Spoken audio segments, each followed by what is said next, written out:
But first of all, I'm going to introduce you to our favorite historian and author, Mark Bando. And Mark is going to tell us a little bit about. Mark is too young to have been there with us, as you can see. But anyway, he is a great historian. I'm Mark Bando. I'm one of the historians that writes about the 101st. And what I'm going to do is just give a little overview about what happened on D-Day as far as the 502's objectives were concerned. And I have a little illustration here to help illustrate it. I don't know if you can zoom in on that. This is the eastern coast of the Cotentin Peninsula, Cherbourg's at the top. This is a little nub of land that sticks up above the top coast of northwest France. And the whole peninsula is only 22 miles wide from the west coast to the east coast. The planes, after crossing the channel, were flying from west to east, as such that they were only over land for about 9 to 11 minutes. Okay, and so that's why people who jumped too late landed in the channel. They were flying from water over a narrow body of land and then back over the water again. Utah Beach was here on the east coast, and there was a battery of 155 millimeter coastal artillery southeast of St. Martin de Varville. And these guns were sighted on the shoreline, which was about 3 miles away. But the objective of the whole 502 regiment on D-Day was to land on drop zone A, which was initially at Lutra over here. And because Lillyman himself, the Pathfinder, was misdropped at St. Germain, he set his radar set up several miles away from the drop zone. That's why everybody dropped farther north than they were supposed to. But a lot of these fellas here were from Company I. Captain Hirschner will tell you how, being as the main regimental objective was already obliterated by the Air Corps and abandoned by the Germans, the Colonel Cole led a group to the next exit south of there, exit 3 from Autoville-La Hubert. And Captain Hirschner was there with his men just before H hour, which was 6:30 in the morning on June 6th. They, along with Colonel Cole, were able to set up in an ambush position here, and the German beach defenders, realizing that American troops were behind them, abandoned the fortifications there and started running south along the coast, and they were all picked off with no loss to Colonel Cole's group. And we can only speculate how much damage they would have caused if they'd have been manning those pillboxes as they were at Omaha Beach when the beach forces started to come ashore. So that's the overview of what happened here on D-Day morning. Now each one that participated could give their own experiences about what happened.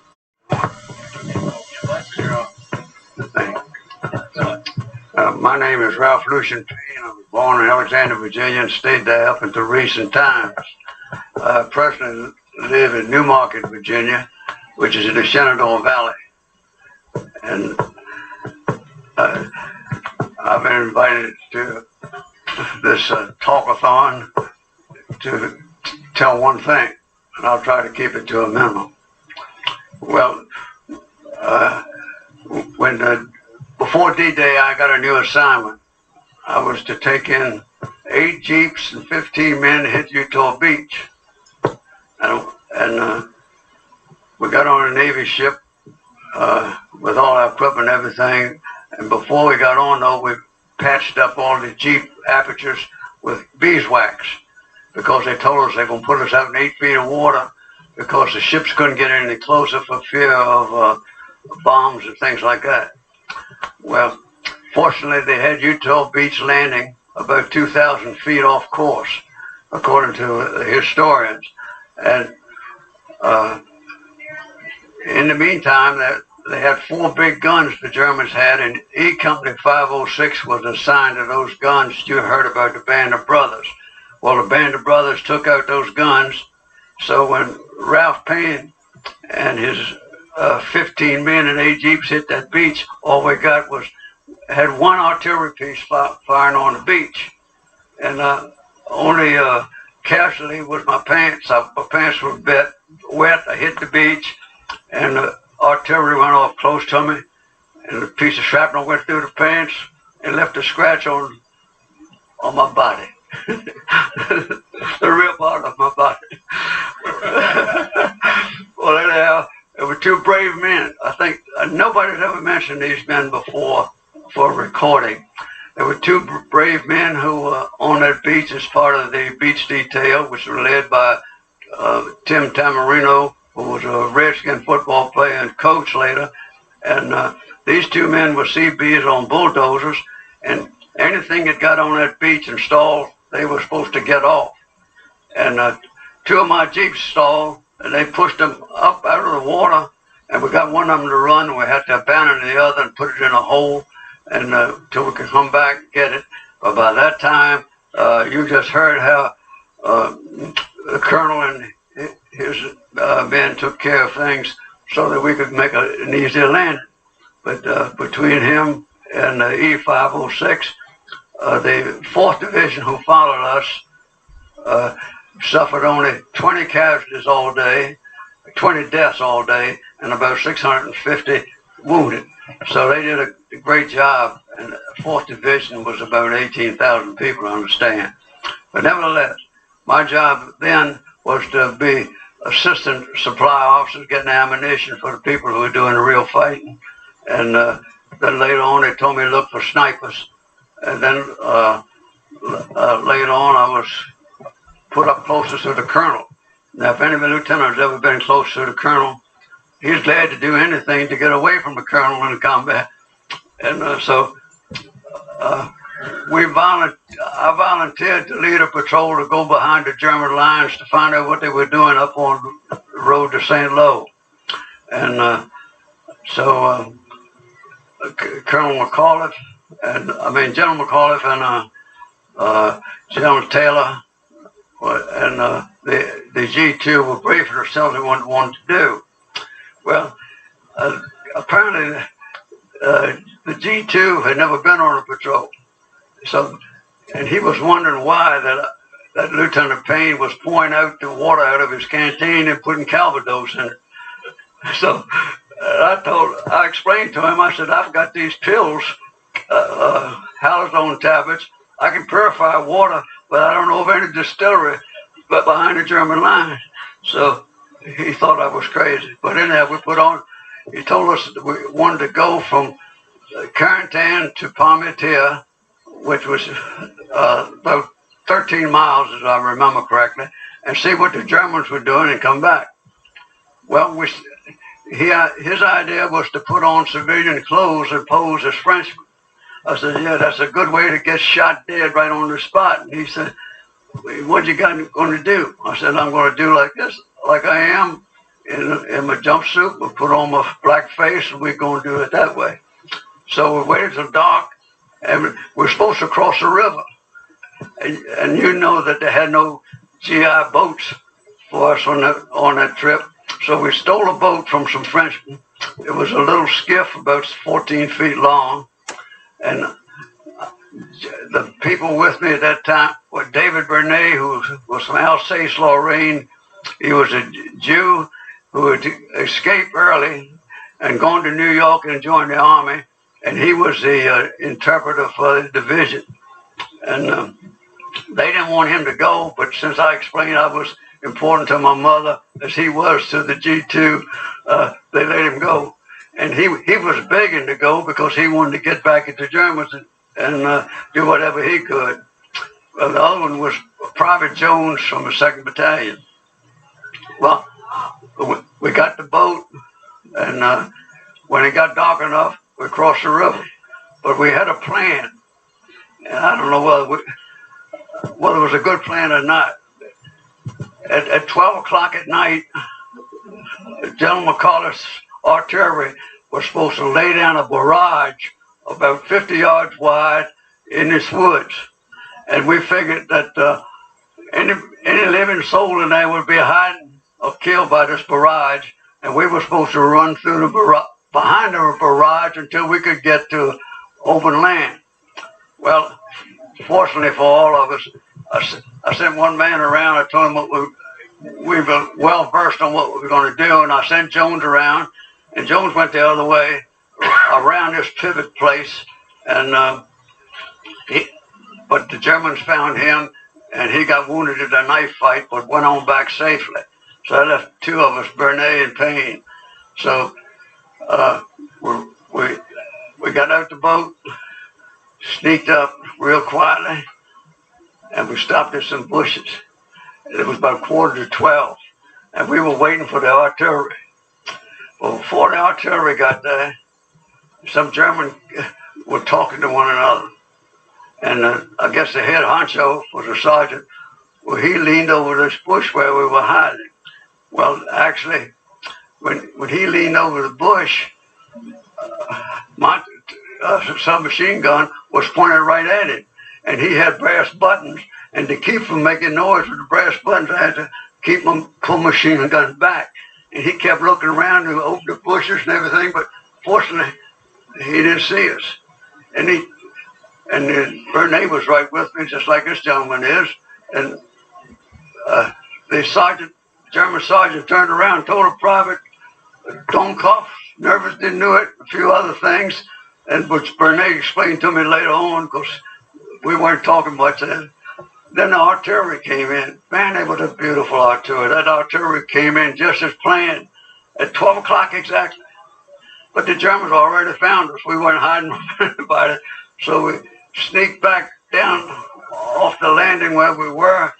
And Bernay halted me and put my hand on a little loose skirt with piano wire on top of it. And we'd already crossed this minefield. We hadn't set any explosions off, so we sneaked on down, got in the boat, and went on off. Went on up the river on a cruise. We got out at a place called, at one place there were a lot of Germans, but they were asleep. And Bernay was bloodthirsty. He wanted a skiff and went on up to a place called the port. And we put the skiff in there, in the bushes, and got up.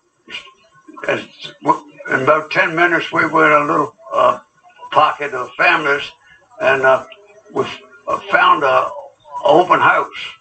Now it was daylight, so we got in the open house. And the Germans were outside walking around when the sun came up. At least people in German uniforms. I learned later that they were what they call coastal troops. They were people from Siberia and other outlandish places, which had been working with the Germans, with the Russians, but when the Germans captured them, they switched sides in order to live, and they were there. And but a little after daylight, a man and a woman our age now, they looked pretty old to me then, but they had a beautiful daughter, beautiful blonde daughter, and they very clean. Then they agreed to get us some food, and they told us that the Germans sometimes came to the house, wanting chickens and stuff like that. And anyhow, Bernay and I were taking turns sleeping and watching. Well, so it's my turn to sleep. I'll lay down on a big old feather bed and I enjoy the fresh air and the clacking of heels out there in the courtyard. And Bernay was supposed to be watching because, but all this, in my half sleep, I woke up and I could hear words like "Besame mucho" and "Nil amor" and so forth. And Bernay was hugging this French girl, and which wasn't a too bad idea. But as soon as she went downstairs, heard her say "Nix papaya abayo," which meant no, Papa's downstairs. Which was, well, then just as soon as she left, and I could use strange language, I explained to Bernay that he was a poke fool, and that the Germans on the second could throw in a grenade and we'd both be gone, our mission be wasted. Well, and you're going to risk this whole thing for an affair, a little more. And he said, "Oh, you call me captain, because the French like captains. better than they did lieutenants for some reason. I don't know why. I always thought lieutenants were pretty good guys. But he said, "Well, Captain, I was warming her up for you." Well, the woman brought us some food and wine, and when the sun went down, we left. And we went down this little road filled with that white stone. It's all cracked up. And we saw what was a German Jeep coming along the road. We hit on one on each side of the road. And when Jeep came down to where we were, equal with us, it just turned around and went back. Well, since it was going back, we proceeded on. And all of a sudden, we saw something else coming toward us. So we got into this barnyard, farmyard. Then there was, fortunately, there was an orchard there. So we got into the orchard, moved up through the orchard, looking for a place where we could hide. And all of a sudden, that German Jeep came back, but behind it was 30 tanks. And those 30 tanks started into the farmyard with us, into the orchard with us. And they came in, and no matter how far we went, they seemed to be following us, looking for hiding places themselves from the Air Force.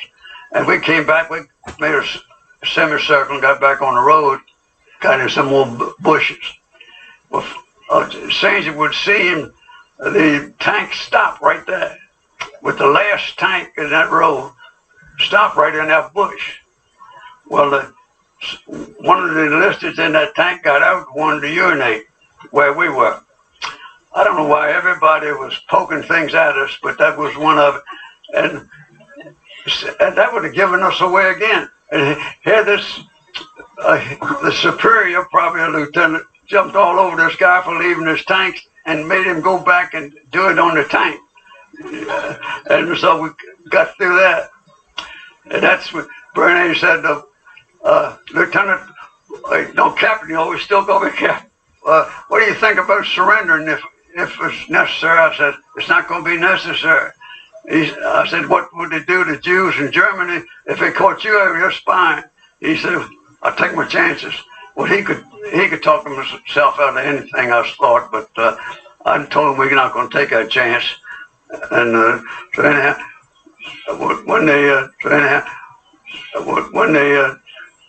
the tanks moved on, so we crawled under and hid themselves completely in that orchard. So we crawled under the road through a drain pipe. We got on the other side, there wasn't anything there, so we crawled through another hole. When we came out of that other hole, there were 300 Germans who were supporting and protecting the tanks in the field.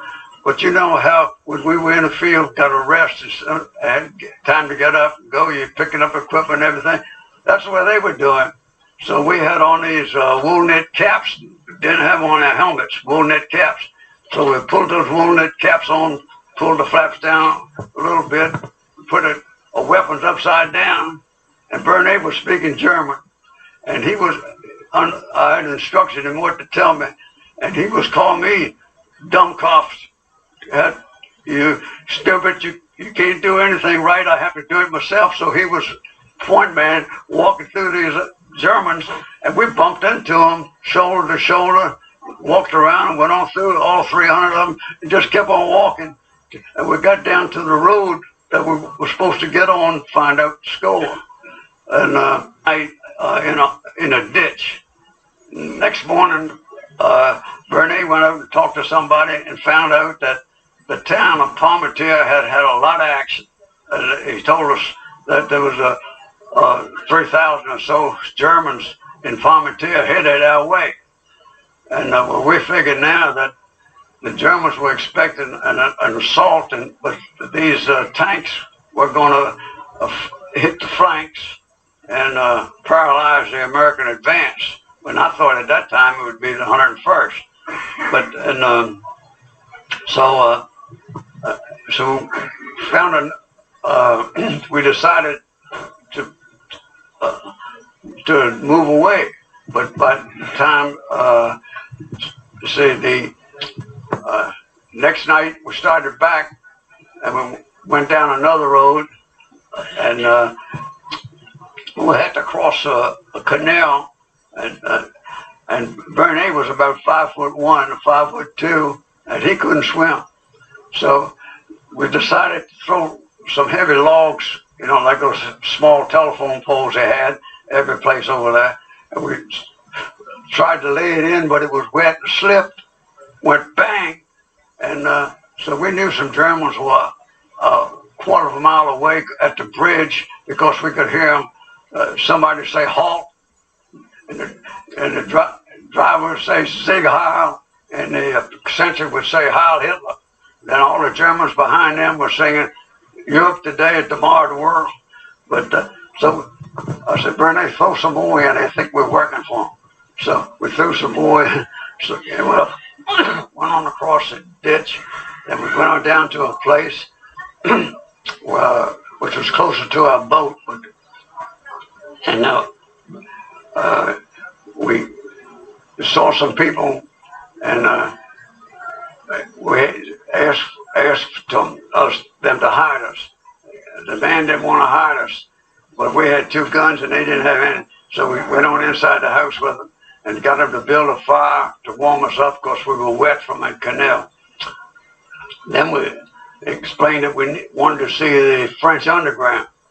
The man didn't want to tell us that, but anyhow, we persuaded him. He said, we'll have to move fast, because the Germans just left this house and they might come back. So we went out, and I told Bernie to go first and tell this Frenchman if anything happened to Bernie, the same thing would happen to him, because I was behind him. So he took us to the right place. A man named, Pierre. Well, Pierre was a guy about 65 years old. He remembered World War I, and he had his wife there, and he had his daughter and son and 4 grandchildren. And he sent one of the boys, about 19, up on the roof to watch out what was going on, and they hit us. And all we gave him was a D chocolate bar. Excuse me. And they made a gallon of hot chocolate, fed it to us, and then they hit us in a place. The French had dugouts everywhere as bomb shelters, air raid shelters, and they lifted up a rose bush, which was growing off of a door, which was made of wood, and put us in this 4x6 place about 5 feet deep, and then they brought us food, and then we stayed there until we were ready to go. We sneaked off, but Germans were coming to that house during the day, and at night we took off, and these troops we'd heard about from a Frenchman were coming down at the same time, and when they got out of their trucks, they headed for the Douve River, right? And we marched along the side of them, and they were making so much noise they couldn't hear us. And then they spread out. Then we were with them.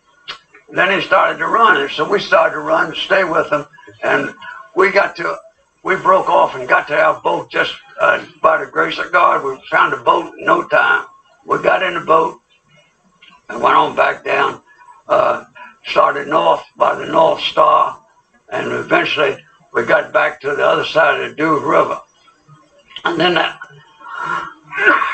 then we got more trouble out of a sentry from the 501st when we rowed a boat up on the shore, and it was 5:45, and the sentry said halt, and I said march it, and the sentry said village. Then he said advance, and well, we had our hands up, but he was holding us out in the open space. So I got him to let us out of the open space, and then told him what I wanted, and they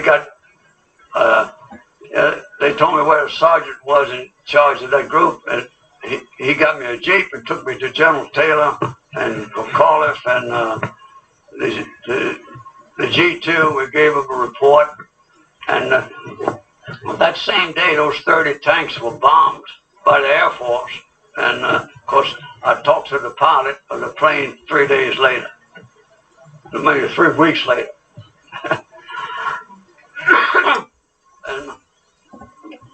that's all I got to say about that one. That was all I was invited to say.